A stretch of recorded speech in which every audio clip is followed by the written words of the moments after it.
It's a good day. It's a good day to be here. Thank you, James, and thank you, Andy. You're doing a fantastic job in song leading. I also want to continue to be thinking about those who are struggling. There's a lot of people out there still struggling, and Mickey's got some more announcements of some more prayers that we need to be praying for. And I appreciate the prayers for my mother-in-law. My wife is with her again. 3 years ago, she was given 3 months to live. And she is fighting and in need of prayers, and Summer is with her right now. Years ago, a group of botanists were studying the rare beauty of specific flowers in the Alps. And the botanists get together, and to get a specific flower that they found on a cliff, they needed to get over the cliff and to get down that cliff and to get to that beautiful, beautiful flower. And so they thinking, we need somebody of the right size, of the right weight, the right, age maybe, to go over that cliff. And a little boy was walking by from a town not far away, and they said, "Hey, come here." And the botanist said, can we lower you down to get you see that flower? And so the little boy, he looks over the edge and he looks back, and they said, "We've got this rope and we're going to lower you down." He said, "Yeah, can you give me a second?"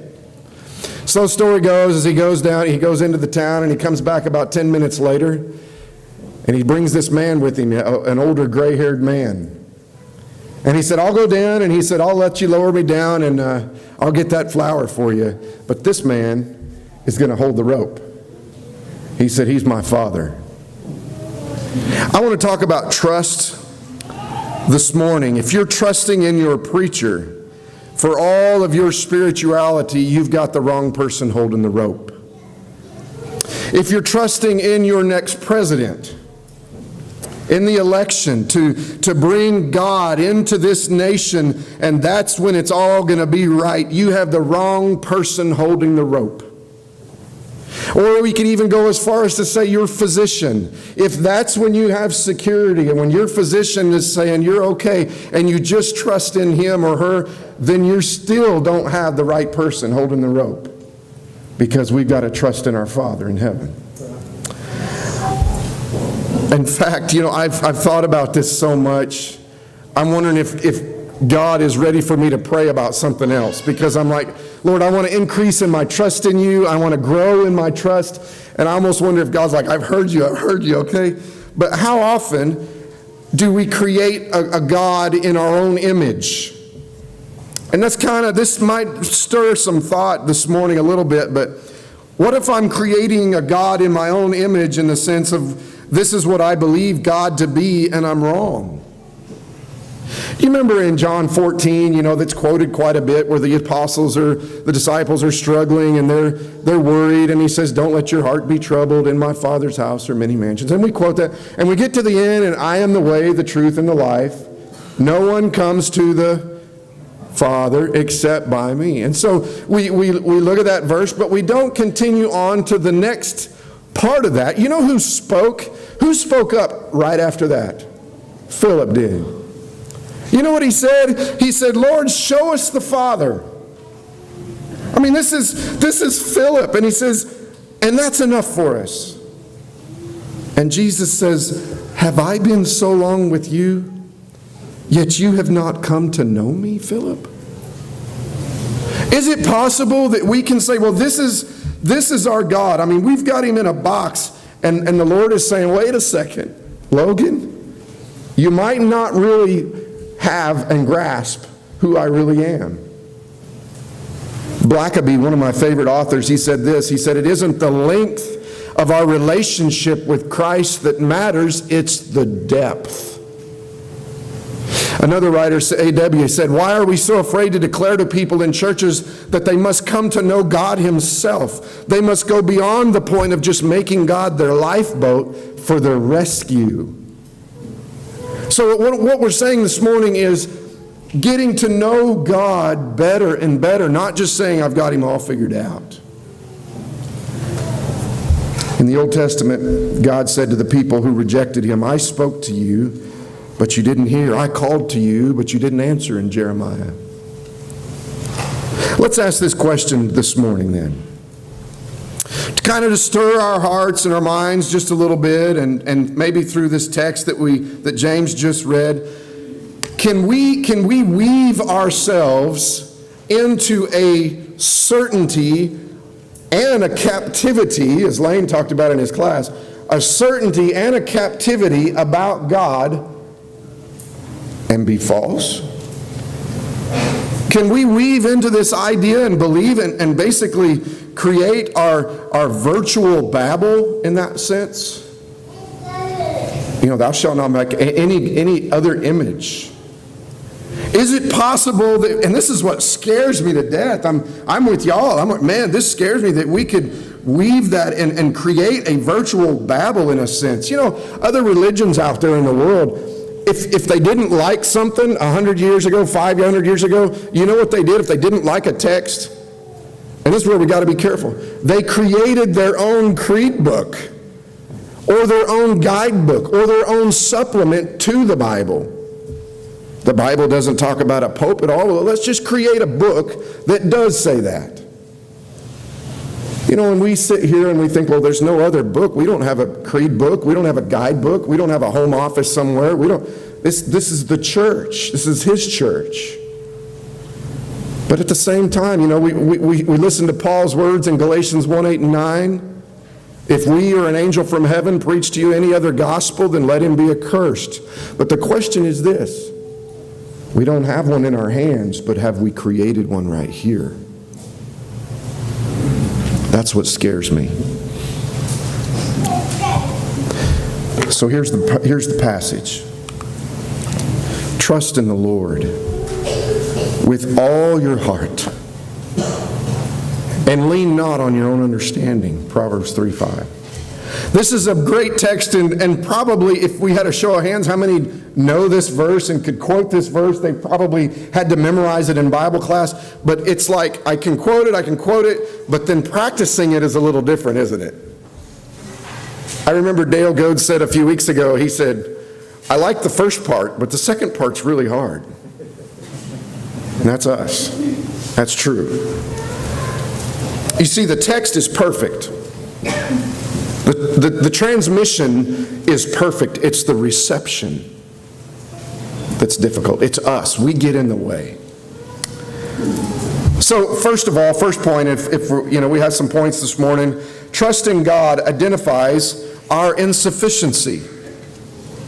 2 Corinthians 1:9 talks about not trusting in ourselves. Lean not on your own understanding. There are a lot of things in this world that give us the false representation that we've got everything in control. I heard someone say a few months back, they said, as long as I've got this mask, everything is fine. Woo, be careful. Be careful. Wear masks, lock your door, wash your hands, but be careful what you're trusting in. I found myself walking into worship a few times and I've got my mask and I don't have my Bible. Be careful what you're trusting in. What about your bank account? I remember when Summer and I first started out, if we could just pay this one thing right here. You remember those days? Maybe you're still there. If we could just take care, honey, then everything will be fine. You remember those times?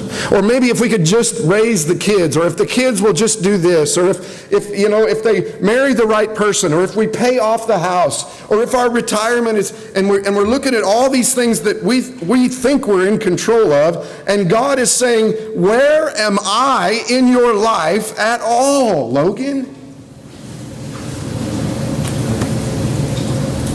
And this may stir someone's heart, but it does me first, but this is, I strongly believe after reading God's Word that one can read their Bible, they can go to church, they can have all the outward exterior things that look like you're a Christian and trust in everything but God. Does that scare you? I'm just like Peter. I'm not sure I would have even got out of the boat. Trust in God. But let's define it a little bit more and apply it. The Hebrew word batak is to trust, means to confide in or to place confidence in, or total reliance, even in the face of danger. The object of our trust is the Lord, of course. And he says, with all of your heart, that means with all of your innermost part, in that sense, the seat of your emotions. It's your entire being that's right here. You trust him with everything that you are. Let me make it a little bit easier to understand in that sense. A few years ago, some of you know that Summer and I struggled for quite a while, and we still do, with the loss of our little baby, McHenry. And it was 2 years ago, and others have lost children as well. In fact, I was talking to someone yesterday. He went through, him and his wife, a struggle that nobody knows about, but it was just unbelievable. Many of you struggle with that. And Autumn told us a couple of years ago, we're looking at at our child, and we're excited. We go into the doctor, and Autumn says his heart stopped. I'm sorry. Well, isn't there some other words? I mean, can you just give me something besides that? There's people in our audience this morning that just lost someone special to them. Isn't there something else there's got to be more than just, that's it. And we want more. And I remember thinking, I'm a fix-it guy, kind of like somebody's talking about recently. I can go out into the shop and I can bring it back fixed. Even if it's not fixed, it can look fixed. But when you say that's it, then all you have is trust in God. And what I want to say this morning is trust in him now before that's all you have.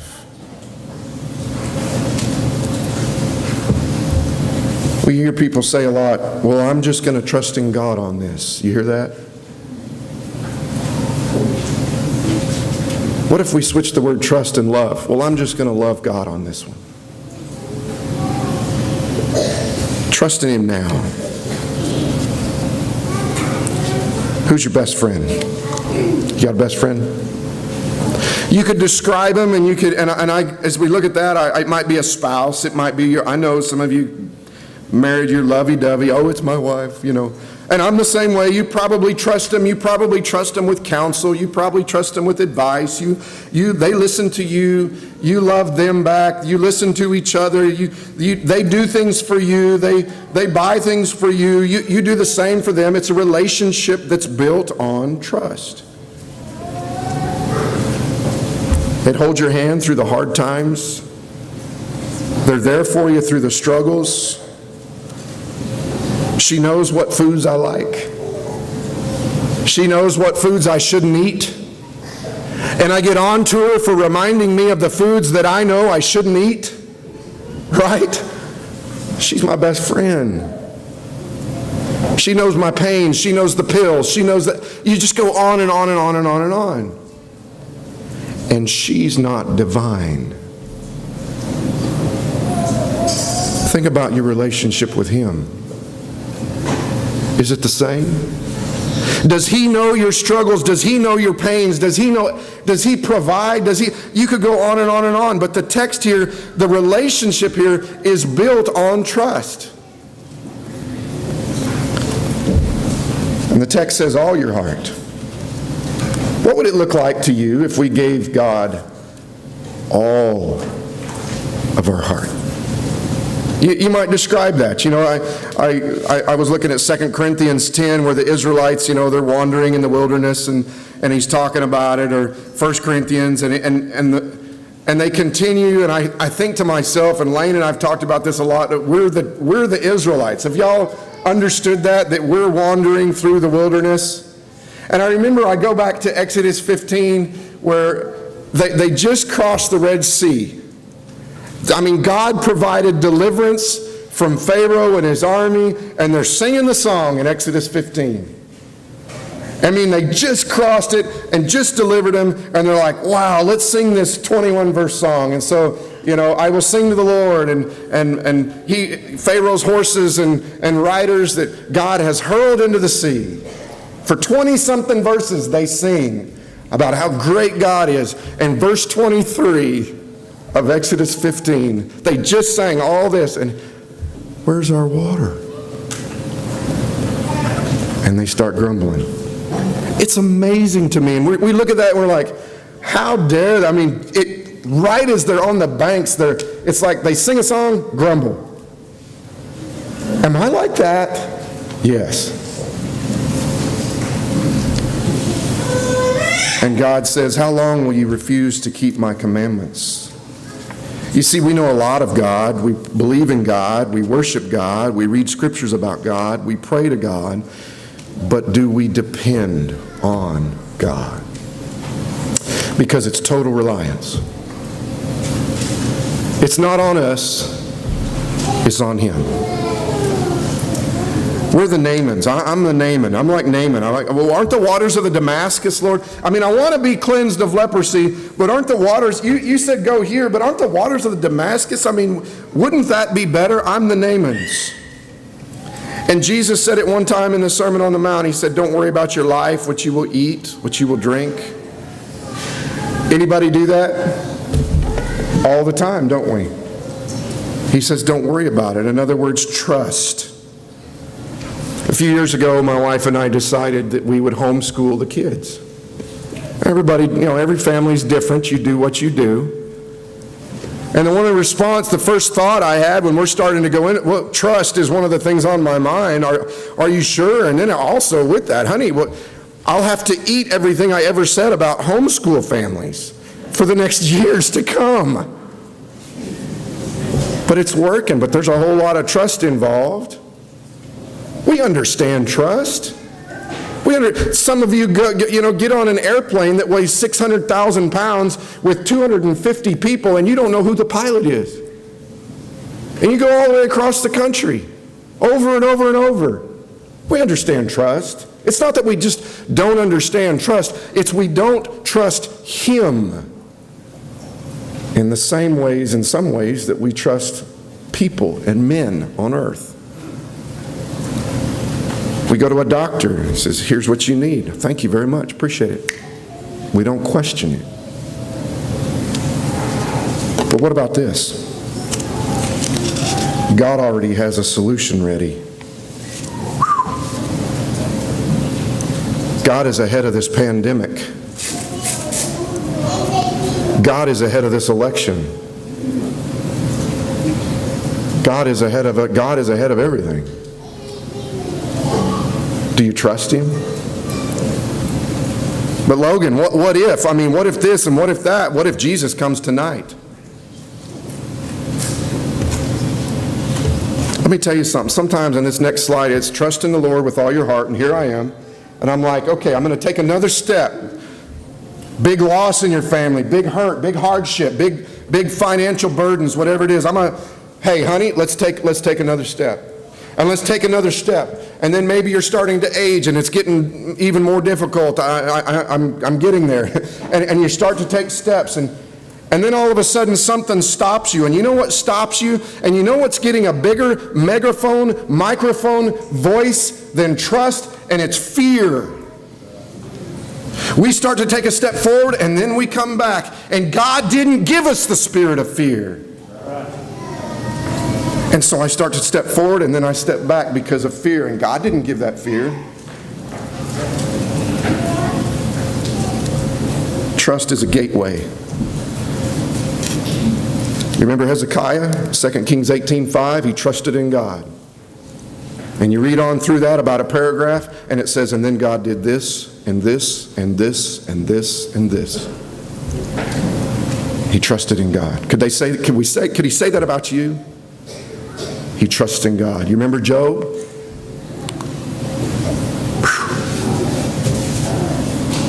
Job, a righteous man suffering. Job brings me to tears, and I have struggles with it. I was listening to a song recently called Where Were You? And the lyrics are all about Job 38. And we'll close with this. Where Job says, he says, God, I don't understand. There's all this suffering, all this brokenness, all this sin, all this, people aren't turning to you. God, I don't get it. Everybody's dying. All this nonsense is going out in the world. People are not having faith in you. And basically is just saying all this through Job. And then God, in a sense, comes and he says in 38, where were you? Where were you when I stretched the line across the earth? Where were you when I measured it? Where were you when I, carved out the cornerstones of the earth? Where were you when I spoke the words, let there be light? Where were you when I divided the waters from the land? Where were you when I created all the things that you see before you in the forests and the birds and the sea? Can you imagine being able to answer that question? He says, have you seen the storehouses of the snow and the hail stored up in silos for you? Have you seen that? Can you loose the cords of Orion? Can you tell the lightning where to strike? Logan, can you no, I would turn my face away and I would say, no. Can you lift up your voice to the clouds and say, pour rain on us? No, I can't, Lord. And Job says, I've spoken too much. Chapter 42. I've spoken things that are too wonderful for me to even grasp.